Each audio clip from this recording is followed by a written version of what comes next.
مجھے معلوم ہے آپ میں سے اکثر لوگ کہیں گے مولوی صاحب کیا اسلام کو داڑھی میں لے کے جا رہے ہو، کیا اسلام کو لباس میں لے کے جا رہے ہو؟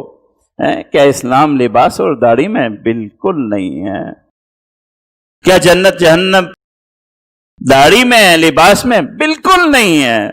میں کب کہہ رہا ہوں کہ آپ جنت میں نہیں جائیں گے؟ میں کب کہہ رہا ہوں کہ آپ اسلام میں نہیں ہیں؟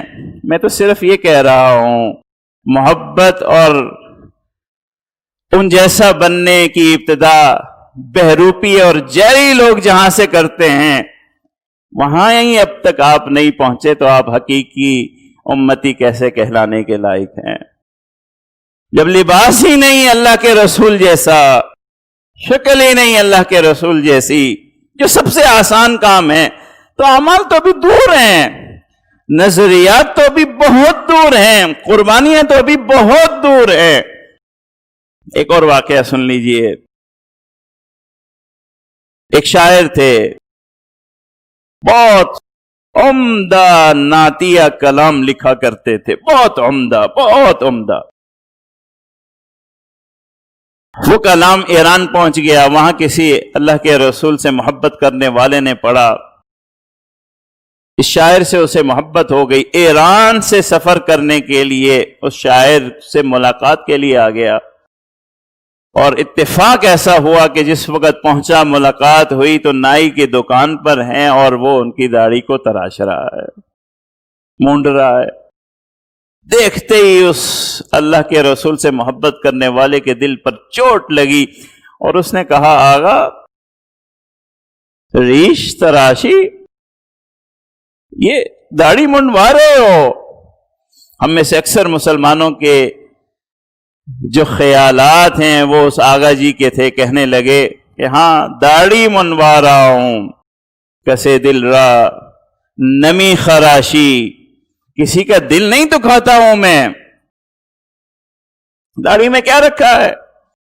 کسی کا دل میں نہیں دکھاتا ہوں۔ اصل اسلام یہ ہے لوگوں کے دل نہ دکھاؤ، اصل اسلام یہ ہے لوگوں کو تکلیف نہ پہنچاؤ، داڑھی میں کیا رکھا ہے؟ اللہ والے نے کہا تو کسی دل کی بات کرتا ہے، اللہ کے رسول کے دل کا کبھی سوچا ہے؟ کسی کے دل کی تو بات کر رہا ہے، کسی کے دل کی بات کر رہا ہے، کہ اللہ کے رسول کے دل کا حال دیکھا ہے کہ اس داڑھی منڈوانے سے کیا نیزے برسا رہا ہے؟ یاد رکھیے اللہ کے رسول صلی اللہ علیہ وسلم کی ساری زندگی آپ دیکھ لیجئے، ساری زندگی دیکھ لیجئے، اب جائیے مطالعہ کیجئے گا، آج کل تو گوگل ہے نا، کہ کب کب اللہ کے رسول کو خوشی ہوئی ہے اور کب کب اللہ کے رسول کی آنسو جھلکے ہیں، کب غم زدہ ہوئے ہیں اور کب خوشی ہوئی ہے۔ اب دیکھیے گا کہ اللہ کے رسول کی خوشی کس میں ہے اور اللہ کے رسول کے آنکھوں سے آنسو غم میں، دکھ میں کب چھلکتے ہیں۔ آپ پائیں گے جب اللہ کے رسول کو اطلاع ہو کہ امتی گناہوں میں ہے، امتی اللہ کے عذاب میں ہے، امتی گمراہی کے راستے پہ ہے، جب اس کی اطلاع ہو، پتہ چل جائے تو اللہ کے رسول بے چین ہو جاتے ہیں، تکلیف میں پڑ جاتے ہیں۔ ایک پوری رات ایک آیت میں تلاوت کرتے ہوئے گزار دی، اور یہ آیت یہ تھی کہ اللہ اگر عذاب دینا چاہے تو یہ تیرے بندے ہیں، اگر یہ معاف کرنا چاہے تو غفور الرحیم ہے۔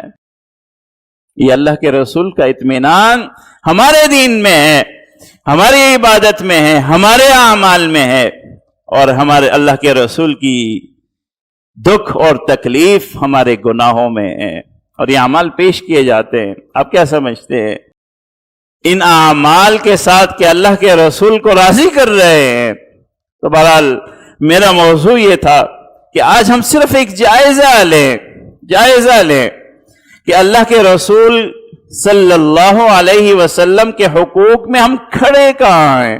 4 حقوق تھے، ذکر، محبت، عظمت اور اطاعت، اور یہ ترتیب میں نے آپ کو بتائی، میں نے آسان سے شروع کیا ہے، آسان سے، اور اس آسان ترین چیزوں میں بھی میں نے آسان چیزیں آپ کے سامنے پیش کی ہیں۔ ذکر، صرف زبان سے درود شریف پڑھ لینا، کہاں ہیں ہم، کہاں کھڑے ہیں؟